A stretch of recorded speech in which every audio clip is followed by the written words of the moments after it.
सचिनजी, ABP माझाच्या 0 आवर शोमध्ये आपलं स्वागत आहे.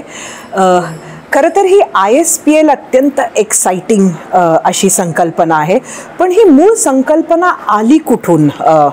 कसं याचा विचार केलात? मला आठवत आहे गेल्या वर्षी आशिष शेलार होते, अमोल काळे आणि सूरज चव्हाण आम्ही भेटलो होतो आणि ह्या टॉपिकवरती डिस्कशन झालं होतं की टेनिस बॉलची टॉर्नामेंट आपण एक अरेंज करूया, ज्याने सगळ्यांना एक ऑपॉर्च्युनिटी मिळेल. कारण संधी मिळणं आयुष्यात हे भरपूर इम्पॉर्टंट असतं. सगळ्यांचं क्रिकेट टेनिस बॉलनेच सुरू होतं खरं, तर माझंही तसंच झालं होतं सुरू. मी साहित्य सहवासमध्ये खेळायला सुरुवात केली होती, आयदर टेनिस बॉल किंवा रबर बॉल, पण सगळ्यांचं क्रिकेट तसंच सुरू होतं. मला जसं माझ्या आयुष्यात प्रगती होत गेली, वेगवेगळ्या ठिकाणी मलाही संधी मिळत गेली, तशी आमची अशी एकत्र इच्छा होती की ना आपल्याकडे इतके प्लेयर्स आहेत जे पॅशनेट आहेत एकदम, त्यांना क्रिकेट खेळायचं असतं. डझंट मॅटर की काय वय आहे त्यांचं, पण त्यांना क्रिकेट खेळायचं असतं. तर त्या पॅशनला काहीतरी एक प्लॅटफॉर्म असायला पाहिजे एक्सप्रेस करायला. इतके टॅलेंटेड प्लेयर्स आहेत आपल्याकडे, पण भरपूर वेळा असं होतं की ना त्यांचं टॅलेंट त्या गल्लीतच, त्या आजूबाजूला काही 4-5 बिल्डिंग असतात त्यांनाच दिसतं फक्त, बाकी कोणाला दिसत नाही ते टॅलेंट. पण आता इथे हा एक असा प्लॅटफॉर्म निर्माण केलेला आहे की ते अख्ख्या देशाला दिसतं त्यांचं टॅलेंट. आणि मी माझे काही क्रिकेटर फ्रेंड्स आहेत त्यांच्याबरोबर मी बोललेलो आहे की काय तुमचं काय मत आहे. म्हणजे आम्ही संध्याकाळी बघतोय, आम्हाला मजा येते बघायला, काहीतरी वेगळं आहे बघायला. आणि त्याच्यात बरेचसे वेगवेगळ्या काही रूल्स आम्ही इंट्रोड्यूस केले, ते आपण डिस्कस करूया. पण द बेस्ट पार्ट इज प्रत्येक माणसाला अप्रिसिएशन सारखं टॉनिक नाही आहे. बरोबर, खरंच. ज्या वेळेला तुमच्याबरोबर आजूबाजूला तुमची माणसं अप्रिशिएट करायला लागतात, तुमची फॅमिली, घरी आई वडील ते बघतात, त्यांना एक गर्व असतो की अरे माझा मुलगा जाऊन तिकडे खेळतोय. आणि आजूबाजूला त्यांचे काही मित्रमैत्रिणी येऊन सांगतात, अरे मी बघितलं तुमच्या मुलाला खेळताना, छान परफॉर्मन्स केला. तसं फिलिंग ते एक वेगळंच फिलिंग आहे ना. खरं तर आपण पॅशनबद्दल बोललात आणि तीच पॅशन आणि एक संवेदनशीलता सुद्धा अगदी सुरुवातीच्या दिवशीच दिसली. आपला इन्सिस्टन्स होता असं कळतंय की आमिर लोन हा जो आहे त्यानं तिथं ओपनिंगला यावं. आणि काय आपण कधी भेटलात? आमिरबद्दल काय सांगाल? आमिरबद्दल बोलायचं तर मी त्याच्यावरती एक व्हिडिओ बघितला होता, जानेवारीच्या आसपास बघितला होता त्याच्यावरती व्हिडिओ. आणि मी व्हिडिओ बघितला आणि माझं म्हणजे काही तोंडातनं शब्दच येत नव्हता माझ्या, की मी बघितला व्हिडिओ आणि बोललो की बाप रे, हे म्हणजे अनबिलिव्हेबल पॅशन आहे ह्या माणसामध्ये. आणि मग मी त्या व्हिडिओला त्या रिस्पॉन्ड केलं होतं, मी पोस्ट केलं होतं. मी बोललो की, आणि तो माझी जर्सी घालून खेळत होता, तेंडुलकर लिहिलं होतं मागे. आणि त्याने मला एकदमच अजून म्हणजे हां म्हणजे ते ती भावना जे त्या माणसाबद्दल जी निर्माण होते ते शब्दात मांडू नाही शकत आपण. पण मी त्याला रिस्पॉन्समध्ये एवढंच सांगितलं होतं की ना होपफुली एक दिवस असा येईल की मीही तुझी जर्सी घालून कुठेतरी खेळायची मला संधी मिळेल. तर तसं मी मेसेजमध्ये नुसतं लिहिलं होतं त्याला. त्यानंतर आमची काश्मीरला जायची एक ट्रिप ठरली होती. मी बोललो की जम्मू काश्मीरची आपण एक ट्रिप करूया. आणि तिकडे मी बोललो की तिकडे जातो आहे तर मी आमिरला बोलवतो तिकडे हॉटेलवरती मला भेटायला. तर माझ्या टीमने आमिरला कॉन्टॅक्ट केला होता आणि त्याला सांगितलं की असं असं माझी भेटायची इच्छा आहे, तर त्याला मिळेल का वेळ भेटायला. तर तो एकदम म्हणजे तो खुश होता. त्याने त्याच्या फॅमिलीलाही बोलवलं होतं तिकडे. आम्ही बसून गप्पा मारल्या. मी जनरली विचारलं त्याच्या आयुष्यात काय चाललं आहे, हे कसं झालं. आणि त्यानंतर म्हणजे ज्या वेळेला माणसाचे दोन्ही हात जातात त्याच्याहून मोठा ब्लो असू नाही शकत कोणालाही, तर त्याच्याहून मोठा लॉस नाही असू शकत. म्हणजे बाकीचे अनेकशा गोष्टी होतात आयुष्यात, पण ज्या वेळेला तो मला वाटतं 8 वर्षाचा होता त्यावेळेला त्याचे दोन्ही हात गेले. आणि त्यानंतर त्याने जी पॅशन त्याची दाखवली आहे क्रिकेटबद्दल. आणि कुठे ना कुठे तो मला भेटला त्यावेळेला मला बोलला की ना मी तुझी बॅटिंग बघायचो आणि त्याने मला इन्स्पिरेशन मिळालं. ह्याचा मला मी देवाकडे हात जोडून म्हणतो की थँक्यू व्हेरी मच की मला माझ्या क्रिकेटमुळे काही माणसं इन्स्पायर झाली. पण त्या क्षणी माझ्या डोक्यात ती आयडिया होतीच की ना मी ISPLचा पहिला बॉल आमिरला खेळायला रिक्वेस्ट करणार. तर मी आमिरला बोललो की ही एक सिक्रेट आहे आपल्या दोघांमध्ये, पण माझी खरंच जेन्युइन इच्छा आहे की ISPLचा पहिला बॉल तू खेळावा, तू फेस कर पहिला बॉल. तो तयार झाला. पण असे मी म्हणून की आपल्या आता हे जम्मू काश्मीर ते कन्याकुमारीपर्यंत आपल्या देशात इतके असे माणसं आहेत जे इन्स्पायर करू शकतात सगळ्यांना. आम्ही जस्ट त्या हिरोशी वाट बघतोय की ते कधी येत आहेत आमच्याकडे आणि आम्ही अख्ख्या जगासमोर त्यांची स्टोरी नेऊन मांडतोय की बघा की आपण छोट्या छोट्या गोष्टींवरती कंप्लेंट करत असतो दरवेळेला. एक छोटे छोटे रिझन्स असतात ज्याच्यावर आपण नाखुश असतो आणि अख्खा दिवस खराब जातो. पण हे एक्झाम्पल्स आहेत जे एवढी पॉझिटिव्हिटी स्प्रेड करतात, यांच्याकडनं आपण प्रेरणा घ्यायला पाहिजे. नक्कीच. आणि खरंच तुम्ही ती जर्सी एक्सचेंजही केली मला वाटतं आमिरची. मी ठरवलं होतं की मी त्याची जर्सी घालून खेळणार, तो माझी जर्सी घालून खेळणार. पण हे जर काय आधीच लोकांना दिसलं असतं तर तो सरप्राईज राहिला नसता.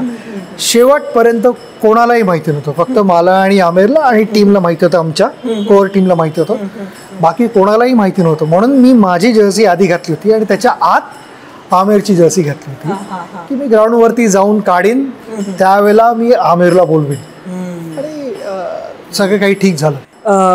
हे सगळं मूर्त स्वरूपात आणण्यासाठी किती दिवस लागले, किती महिने त्याच्यावर खरंच काम करावं लागलं ह्या सगळ्या कॉन्सेप्टवर? याच्यात कोर कमिटीने भरपूर काम केलंय. जसं मी बोललो की आशिष शेलार होते, अमोल काळे आणि सूरज सामंत, आणि त्यांच्याबरोबर पण म्हणजे सिलेक्शन पण करण्यासाठी जतीन परांजपे होता, प्रवीण आंबरे, आणि त्यांच्या खाली अनेक वेगवेगळे क्रिकेटर्स होते ज्याने इतक्या सगळ्या प्लेयर्सना स्क्रीन केलं आहे आणि मग त्यातनं जे टॉप प्लेयर्स आहेत ते सिलेक्ट केले आणि मग शॉर्टलिस्ट करून ते 96 प्लेयर्स आपल्याला सिलेक्ट करायचे होते.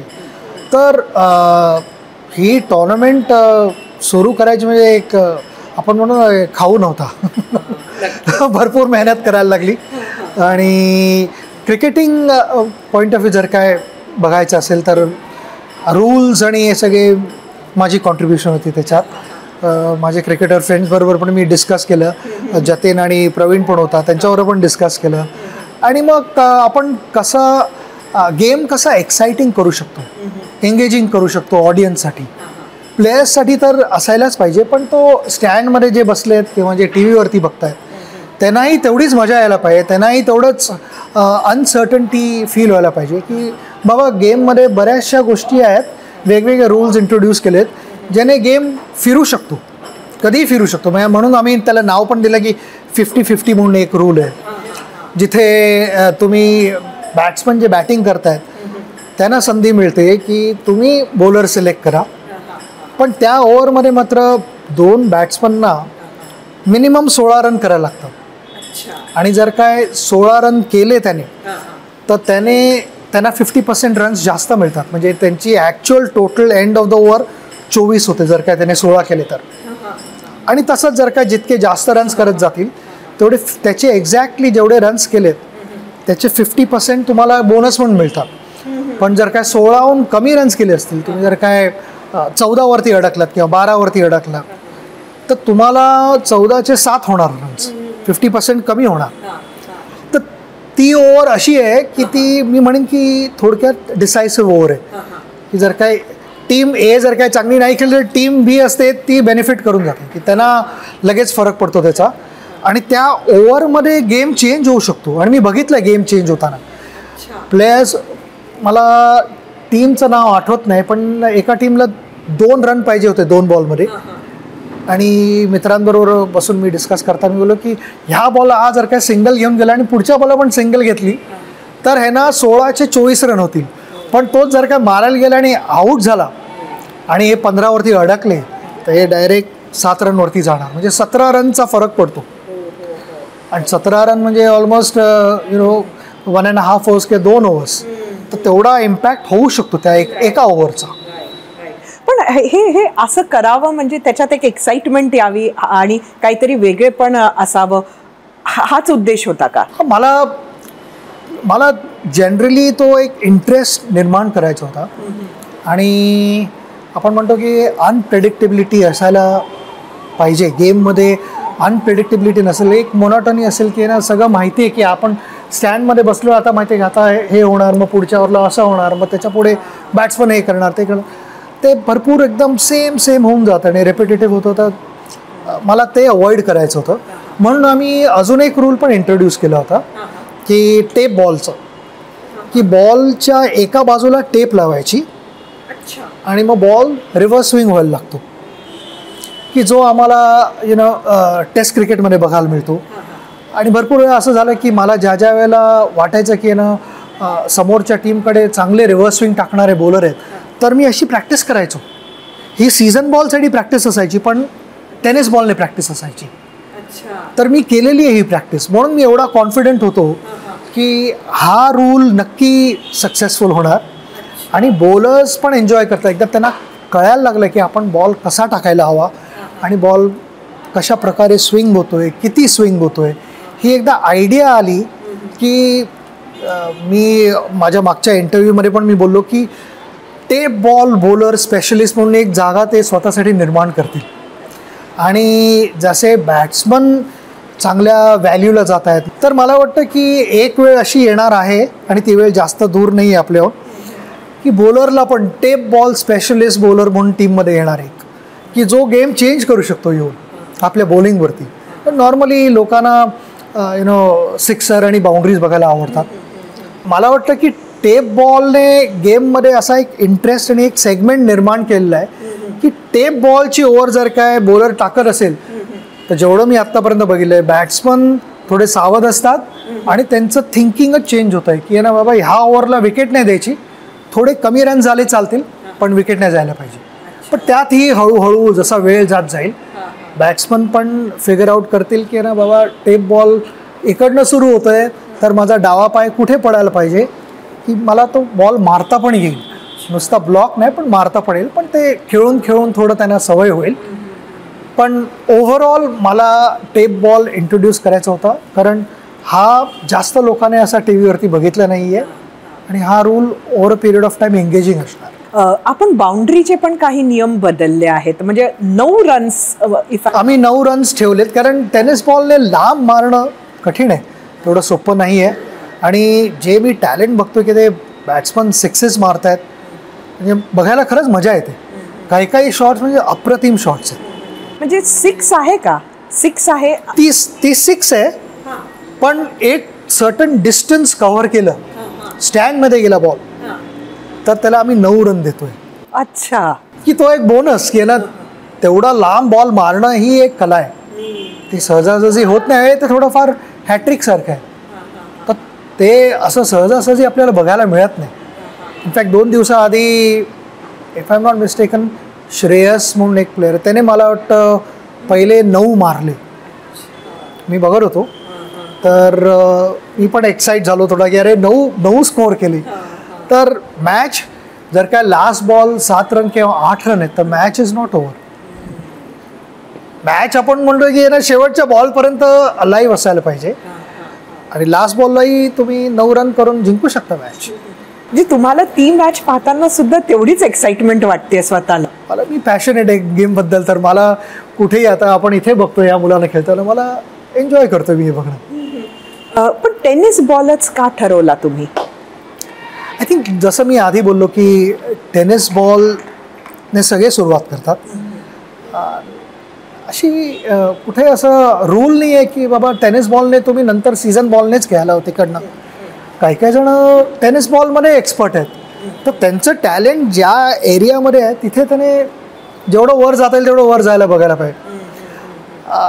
टेनिस बॉल इतके लाखो लोक खेळतात, त्यांना सगळ्यांना संधी मिळते.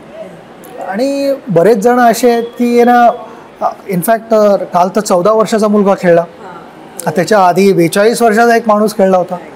आणि माझी एक स्टोरी अशी होती लहानपणीची की मला वाटतं 11 का 12 वर्षाचा होतो.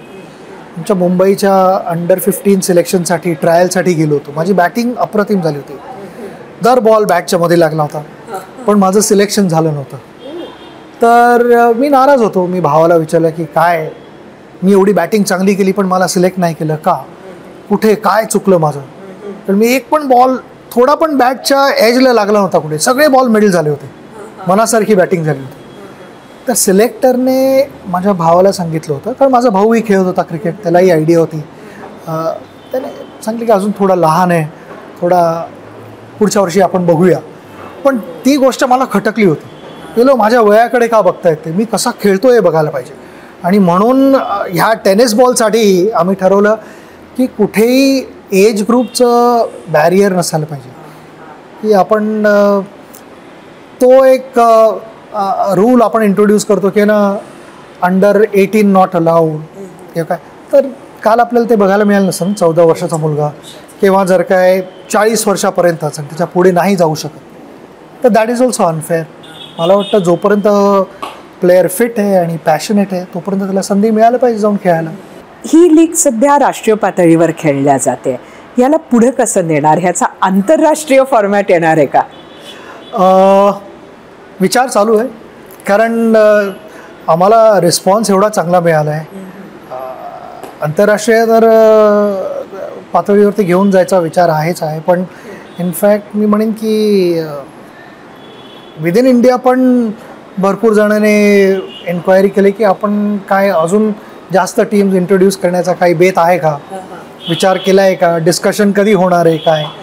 तर बघूया, आहे विचार तर नक्की आहे, कारण एवढा चांगला रिस्पॉन्स मिळतो तर अजून प्लेयर्सना तेवढी संधी मिळेल, अजून सपोर्ट स्टाफला संधी मिळेल. जनरली जर का आपण बघायला गेलो तर टीमच्या अवतीभोवती बरेच जण काम करत असतात, तर त्यांनाही एक सोर्स ऑफ इन्कम होऊन जातो त्यांचा. तर टीम्स ॲड केल्या तर ते नक्कीच वाढेल, पण एक ते डिसिजन पण असं आहे की थोडा विचार करून घ्यायला पाहिजे. असं नाही की बाबा पटकन घाईघाईत डिसिजन घेतले आणि ते नंतर आपण रिअलाईज करतो की बरोबर नाही, मे बी अजून थोडा वेळ थांबायला. तर ती बरोबर वेळ येईल, योग्य वेळ असेल त्यावेळेला करू, पण डिस्कशन्स नक्की आहेत. सर, तुम्ही अशा पद्धतीची क्रिकेट जेव्हा खेळत होतात लहानपणीचे, तेव्हा म्हणजे आता ही मुलं खेळताना तुम्ही बघत आहात, तेव्हाची एखादी आठवण तुम्ही ह्याच्याशी कनेक्ट करू शकता का, किंवा महत्वाकांक्षा तेव्हा ज्या होत्या? म्हणजे मला अजूनही आठवत आहे की आम्ही ज्या वेळेला शिवाजी पार्कात प्रॅक्टिस करायचो, शारदाश्रम विद्या मंदिर आमच्या शाळेची ज्याला सीझन बॉल प्रॅक्टिस व्हायची, त्यावेळेला आमच्याच बाजूला तिकडे शशी 11 म्हणून एक शिवाजी पार्कात टीम प्रॅक्टिस करायची. ती एकदम फेमस टीम होती. त्यातले प्लेयर्स आम्ही बघायचो आणि त्यातले बरेचसे प्लेयर्स येऊन आम्हाला नेटमध्ये बॉलिंग पण टाकायचे. अच्छा. हो, आम्हाला अजूनही आठवत आहे. मला आठवतं आहे एक उदय नाबर म्हणून एक फास्ट बॉल होता, तो येऊन नेटमध्ये येऊन बॉलिंग टाकायचा सीझन बॉलने. एक अजून एक फिल्डिंग प्रॅक्टिस द्यायला जग्गू म्हणून होता त्याचं नाव, तो बॉल भरपूर वर मारू शकायचा. तर त्याला सर बोलवायचे की यांना सगळ्यांना फिल्डिंग प्रॅक्टिस दे म्हणून. तर ही काही नावं डोक्यात राहतात, पण आम्हीही कधी कधी त्यांच्याबरोबर जाऊन खेळायचो. नाहीतर पावसात टेनिस बॉलने आमची प्रॅक्टिस व्हायची शिवाजी पार्कात. एकदम धो पाऊस पडत असायचा, पण सरांचा एक रूल होता की आपली प्रॅक्टिस कधीच थांबणार नाही. किती काही होऊन दे, पाणी कितीही तुंबून दे, काही होऊन दे, आपण प्रॅक्टिस नाही थांबवायची. कारण कंडिशन्स अशा बदलतात, त्या वेगवेगळ्या कंडिशन्स तुम्हाला काही ना काहीतरी शिकवतात. तर त्यात आम्ही प्रॅक्टिस करायचो आणि आम्ही ॲडजस्ट करायला शिकायचो. तर देशातल्या मुलांना क्रिकेटला घेऊन खूप महत्त्वाकांक्षा असतात. त्यातील प्रत्येकालाच खरं पाहिलं तर सचिन तेंडुलकरच बनायचं असतं. आता बऱ्याच महत्त्वाकांक्षा घेऊन ISPLमध्ये लोक आली असतील, यांना पुढचा काय प्लॅटफॉर्म मिळावा अशी आपली इच्छा आहे? आय थिंक हाच प्लॅटफॉर्म ग्रो होणार आहे आणि मला वाटतं ह्याच प्लॅटफॉर्ममध्ये तुम्ही जेवढी कन्सिस्टन्सी दाखवाल, चांगला परफॉर्मन्स कराल, ह्या प्लॅटफॉर्ममध्येही तुमची प्रगती होईल. आणि काही जण जे आहेत ज्यांची इच्छा आहे की बाबा मला टेनिस बॉलून पुढे सीझन बॉल क्रिकेट खेळायचं आहे, तर नक्कीच जसं मी आधी बोललो इंटरव्ह्यूमध्ये की माझे काही क्रिकेटर फ्रेंड्स ते बघतायत ही टुर्नामेंट. नेवर नो की तिकडनं इन्व्हिटेशन येऊ शकतं. मे बी एका बॅट्समनला इन्व्हिटेशन येईल किंवा एका बॉलरला इन्व्हिटेशन येईल की बाबा मी तुझा गेम बघितला आहे आणि मला खरंच आवडला आहे, तू ट्रायलला ये ना. होऊ शकतं. मी मानतो की नथिंग इज इम्पॉसिबल. ह्या गोष्टी ऑलवेज झाल्यानंतरच आपण सरप्राईज होतो की अरे हे कसं झालं, पण होऊ शकतं, यू नेव्हर नो. खरं तर आज ह्या खेपेच्या सगळ्या मॅचेस आपण मुंबईतच बघतो आहोत. येणाऱ्या काळात त्या वेगवेगळ्या शहरांमध्ये सुद्धा जाऊ शकतात काय? ह्या भारतात सगळीकडे जाणार, अगदी नक्की. असं नाही आहे की नुसतं मुंबईतच होणार आहे सगळं, हे सगळीकडे जाणार.